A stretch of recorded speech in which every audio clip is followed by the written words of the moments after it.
Hi friends, welcome to Shammi's kitchen. എല്ലാവർക്കും സുഖമാണല്ലോ. ഇന്നത്തെ നമ്മുടെ സ്പെഷ്യൽ എന്ന് പറയുന്നത് വളരെ ടേസ്റ്റിയും വളരെ എളുപ്പത്തിലും തയ്യാറാക്കി എടുക്കാൻ പറ്റുന്ന നല്ലൊരു മിക്സഡ് വെജിറ്റബിൾ പിക്കിളിൻ്റെ റെസിപ്പിയാണ് കേട്ടോ. സൂപ്പർ ടേസ്റ്റി ആയിട്ടാണ് നമുക്ക് തയ്യാറാക്കി എടുക്കാൻ പറ്റുന്നത്. ഒരുപാട് നാളും നമുക്കിത് കേടാകാതെ സൂക്ഷിക്കാനും പറ്റുന്നതാണ്. ഈ വീഡിയോ ഇഷ്ടമായാൽ ഇതൊന്ന് ലൈക്ക് ചെയ്തേക്കണേ. കൂടെ തന്നെ സബ്സ്ക്രൈബ് ചെയ്യാനും തൊട്ടടുത്ത് കാണുന്ന ബെല്ലൈക്കനിൽ ഓളും മറക്കാതെ ഒന്ന് പ്രസ് കൂടി ചെയ്തേക്കണേ. എന്നാൽ ശരി, നമുക്ക് എങ്ങനെയാണ് തയ്യാറാക്കുന്നതെന്ന് വേഗം ഒന്ന് കണ്ടു നോക്കാം. നമ്മുടെ ഈ അച്ചാർ തയ്യാറാക്കി എടുക്കാനായിട്ട് ഞാനിപ്പോൾ ഇതുപോലെ ഒരു 1/4 കിലോ അളവിൽ കോളിഫ്ലവർ എടുത്തിട്ടുണ്ട്. എന്നിട്ട് നന്നായിട്ടൊന്ന് കഴുകി ചെറിയ ചെറിയ പീസാക്കിയിട്ടൊന്ന് അരിഞ്ഞെടുത്തിരിക്കുന്നതാണ്. അപ്പോൾ ഓരോ പീസിനും ഈ ഒരു കനത്തിലാണ് കേട്ടോ ഞാനിപ്പോൾ അരിഞ്ഞെടുത്തിട്ടുള്ളത്. ഇതിന്ന് ഒരുപാട് വലുതും ആകണ്ട, തീരെ ചെറുതും ആകേണ്ട ആവശ്യമില്ല. അപ്പോൾ ഇതുപോലെ ഒന്ന് എടുത്തു കഴിഞ്ഞാൽ ഇനി നമുക്ക് ഇതിലേക്ക് വേണ്ടത് നല്ലതുപോലെ ചൂടായിട്ടുള്ള തിളച്ച വെള്ളം ഇതിലേക്ക് ചേർത്ത് കൊടുക്കാം. ഇനി ഇതിലേക്ക് ഒരു 1/2 ടീസ്പൂൺ അളവിൽ മഞ്ഞൾപ്പൊടിയും 1/2 ടീസ്പൂൺ അളവിൽ ഉപ്പും കൂടി ചേർത്തിട്ട് ഒരു 2-3 മിനിറ്റ് നമുക്ക് ഒന്ന് റെസ്റ്റ് ചെയ്യാൻ വേണ്ടി ഒന്ന് മാറ്റി വെക്കാം. പിന്നെ നമ്മുടെ അച്ചാറിലേക്ക് എടുത്തിട്ടുള്ള വെജിറ്റബിൾസ് 1 കപ്പ് അളവിൽ കോവയ്ക്ക ചെറുതായിട്ട് ഈ ഒരു പീസിലൊന്ന് അരിഞ്ഞെടുത്തിട്ടുണ്ട്. അതുപോലെ തന്നെ 1 കപ്പ് അളവിൽ ക്യാരറ്റും എടുത്തിട്ടുണ്ട്. അപ്പോൾ ഇതുപോലെ ഒന്ന് സ്ക്വയർ ആയിട്ടാണ് കേട്ടോ ഞാനിപ്പോൾ ഒന്ന് അരിഞ്ഞെടുത്തിട്ടുള്ളത്. അപ്പോൾ നമ്മുടെ വെജിറ്റബിൾസ് നമ്മൾ ആകെ ഇത്രേ എടുക്കുന്നുള്ളൂ. അപ്പോൾ ഇതിൽ ഏതെങ്കിലും ഒന്ന് മാത്രം ചേർക്കാമെന്നുണ്ടെങ്കിൽ അങ്ങനെയും ചേർക്കാവുന്നതാണ്. അതായത് കോവയ്ക്ക നമുക്ക് സ്കിപ്പ് ചെയ്തിട്ട് ക്യാരറ്റ് മാത്രമാണെന്നുണ്ടെങ്കിൽ ക്യാരറ്റ് മാത്രമായിട്ടും ചേർക്കാവുന്നതാണ്. അതായത് ഇപ്പോൾ നമ്മളിങ്ങനെ ഒന്ന് ചൂടുവെള്ളത്തിൽ ഇട്ട് വെച്ചിട്ട് ഏകദേശം ഒരു 2-3 മിനിറ്റോളം ആയിട്ടുണ്ട്. അപ്പോൾ ഇത് ഇത്രയും തന്നെ മതിയാവും. ഇനി നമുക്കിത് എടുക്കാവുന്നതാണ്.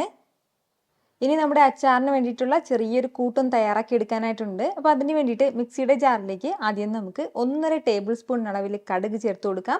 വറുക്കാത്ത കടുകാണ് ചേർത്ത് കൊടുക്കുന്നത്.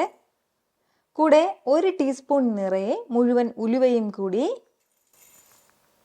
ഇനി നമുക്കിതിലേക്ക് വേണ്ടത് മുളക് പൊടിയാണ്. അധികം എരിവില്ലാത്ത മുളക് പൊടിയാണ് ഞാനിപ്പോൾ എടുത്തിട്ടുള്ളത്. 1/4 കപ്പ് അളവിൽ മുളക് പൊടിയുണ്ട്. നല്ല എരിവുള്ള മുളക് പൊടിയാണെന്നുണ്ടെങ്കിൽ 3 ടേബിൾ സ്പൂൺ അളവിൽ മാത്രം ചേർത്ത് കൊടുത്താൽ മതിയാവും. കൂടെ പിന്നെ വേണ്ടത് വെളുത്തുള്ളി അല്ലിയാണ്. അപ്പോൾ ഞാനിപ്പോൾ ഒരു 20ഓളം വെളുത്തുള്ളി അല്ലി എടുത്തിട്ടുണ്ട്. വെളുത്തുള്ളി അല്ലി ചേർക്കാം. ആ ഒരു തോടോട് കൂടി തന്നെ ചേർത്ത് കൊടുക്കാവുന്നതാണ്. അത്യാവശ്യം വലിയൊരു പീസ് അളവിൽ ഇഞ്ചി എടുത്തിട്ടുണ്ട്. ആ ഇഞ്ചിയും കൂടി ചേർക്കാം. ചെറുതായിട്ട് അരിഞ്ഞിട്ട് വേണം കേട്ടോ ചേർക്കാനായിട്ട്. ഇനി നമുക്കിതിലേക്ക് വേണ്ടത് മഞ്ഞൾപ്പൊടിയാണ്. 1 ടീസ്പൂൺ നിറയെ തന്നെ മഞ്ഞൾപ്പൊടിയും കൂടി ചേർക്കാം. ഇത്രയും നമുക്ക് നല്ലതുപോലെ തന്നെ ഒന്ന് അരച്ചെടുക്കാവുന്നതാണ്. വെള്ളമൊന്നും ചേർക്കരുത്. നന്നായിട്ട് തന്നെ നമുക്കൊന്ന് അരച്ചെടുക്കാം. ഈ ഒരു രീതിക്ക് നല്ലതുപോലെ തന്നെ ഇതൊന്ന് അരച്ചെടുത്തിട്ടുണ്ട്. ഇനി നമുക്ക് ഒരു കടായി അടുപ്പത്തേക്ക് വെച്ച് ഒന്ന് ചൂടാക്കാൻ വേണ്ടി വെക്കാം. അതൊന്ന് ചൂടായി കഴിഞ്ഞാൽ ഇതിലേക്ക് നമുക്ക് ഒരു 1/4 കപ്പ് അളവിൽ നല്ലെണ്ണ ചേർത്ത് കൊടുക്കാം. നല്ലെണ്ണയിൽ തന്നെ നമ്മൾ അച്ചാർ തയ്യാറാക്കണം കേട്ടോ. എങ്കിൽ മാത്രമേ ആ ഒരു കറക്റ്റ് ടേസ്റ്റ് നമുക്ക് കിട്ടത്തുള്ളൂ. എണ്ണ ഒന്ന് ചൂടായി കഴിഞ്ഞാൽ പിന്നെ ഇനി നമുക്കിതിലേക്ക് ഒരു 2 ടീസ്പൂൺ അളവിൽ കടുക് ചേർത്ത് കൊടുക്കാം. നമ്മുടെ ഈ കടുകെല്ലാം ഒന്ന് പൊട്ടി വരുന്ന സമയം പിന്നെ ഇനി നമുക്ക് ഈ കൂട്ടൊന്ന് ചേർക്കാവുന്നതാണ്. ഈ മസാല കൂട്ട് ചേർത്തിട്ട് ഫ്ലെയിം നന്നായിട്ട് തന്നെ ഒന്ന് കുറച്ച് വെക്കണം. അതൊന്ന് പ്രത്യേകം ശ്രദ്ധിച്ചേക്കണം. അല്ലെങ്കിൽ നമ്മൾ മുളക് പൊടിയൊക്കെ കരിഞ്ഞു പോകും. നല്ലതുപോലെ കുറഞ്ഞ ഫ്ലെയിമിൽ വെച്ചിട്ട് നന്നായിട്ട് നമുക്കൊന്ന് വറുത്ത് കൊടുക്കാവുന്നതാണ്. നമ്മുടെ ഇഞ്ചി വെളുത്തുള്ളിയൊക്കെ നന്നായിട്ടൊന്ന് മൊരിഞ്ഞ് കിട്ടണം. അതുപോലെ തന്നെ നമ്മുടെ മുളക് പൊടിയുടെയൊക്കെ ആ ഒരു പച്ച മണമൊക്കെ ഒന്ന് മാറി കിട്ടണം. ആ ഒരു സമയം വരെ അല്പസമയം നമുക്കൊന്ന് ഇതുപോലെ ഒന്ന് വഴറ്റി കൊടുക്കാവുന്നതാണ്. ഫ്ലെയിം നന്നായിട്ടൊന്ന് കുറച്ച് വെച്ചിട്ട് വേണം കേട്ടോ ഇതുപോലെ ഒന്ന് വഴറ്റിയെടുക്കാനായിട്ട്. ഈ ഒരു രീതിക്ക് ഇതൊന്ന് വഴറ്റി കൊടുക്കാൻ തുടങ്ങിയിട്ട് ഏകദേശം ഒരു 5 മിനിറ്റോളം ആയിട്ടുണ്ട്. അത്രയും സമയം കൊണ്ട് തന്നെ നന്നായിട്ട് നമ്മുടെ ഇഞ്ചിയും വെളുത്തുള്ളിയൊക്കെ ഒന്ന് മുരിഞ്ഞ് കിട്ടിയിട്ടുണ്ടാവും. അപ്പോൾ ഇത്രയും ആയി കഴിഞ്ഞാൽ ഇനി നമുക്കിതിലേക്ക് വേണ്ടത് ഒരു 1/2 പിടി അളവിൽ കറിവേപ്പിലയാണ്. കൂടെ നമ്മുടെ അച്ചാറിനും ആവശ്യമായിട്ടുള്ള ഉപ്പും കൂടി ചേർത്ത് കൊടുക്കാവുന്നതാണ് ഈ ഒരു സമയം. ഉപ്പും ചേർത്തിട്ട് നന്നായിട്ട് തന്നെ വീണ്ടും ഒന്ന് വഴറ്റി കൊടുക്കാം. ഈ ഒരു സമയത്തെല്ലാം ഫ്ലെയിം നന്നായിട്ട് കുറച്ച് വെച്ചിരിക്കുകയാണ്. ഇനി നമുക്കിതിലേക്ക് നമ്മുടെ വെജിറ്റബിൾസ് ഒക്കെ ചേർക്കാവുന്നതാണ്.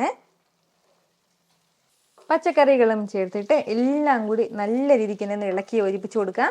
നമ്മുടെ ഈ മസാല കംപ്ലീറ്റ് ആയിട്ട് ഇതിലേക്ക് നന്നായിട്ട് തന്നെ യോജിച്ച് കിട്ടണം. ആ ഒരു രീതിക്ക് നല്ലതുപോലെ തന്നെ ഒന്ന് മിക്സ് ചെയ്ത് കൊടുക്കാം.